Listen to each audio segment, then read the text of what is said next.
मेरा होली में धोखा दिया है, भतार मेरा होली में धोखा दिया है। तब मैंने भी देवरती को मौका दिया है, तब मैंने भी देवरती को मौका दिया है। भतार मेरा होली में धोखा दिया है, भतार मेरा होली में धोखा दिया है।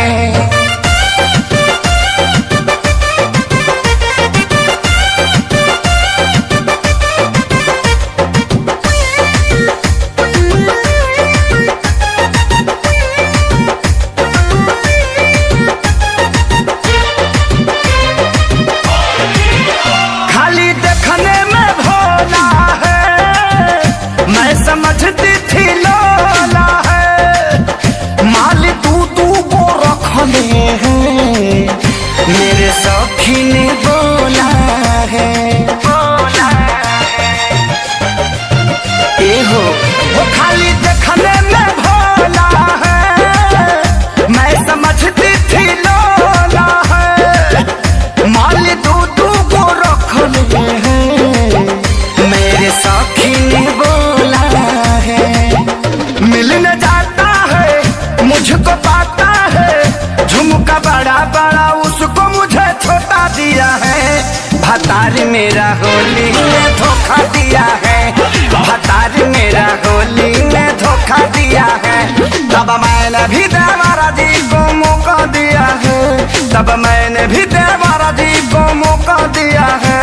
भतार मेरा होली में धोखा दिया है, भतार मेरा होली में धोखा दिया है।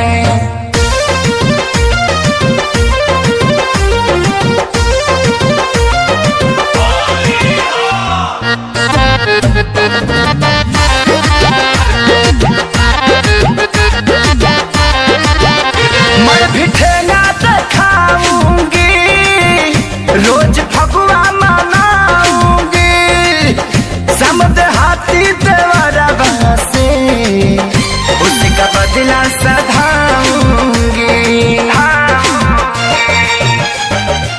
समझे ना, मैं भी ठेला दिखाऊंगी, रोज फगुआ मनाऊंगी, समझ हाथी देवरा से उसका बदला सधाऊंगी।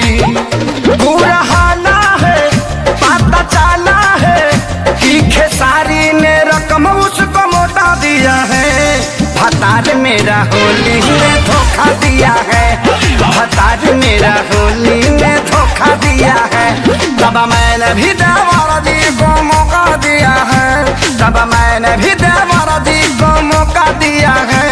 भतार मेरा होली में धोखा दिया है, भतार मेरा होली में धोखा दिया है।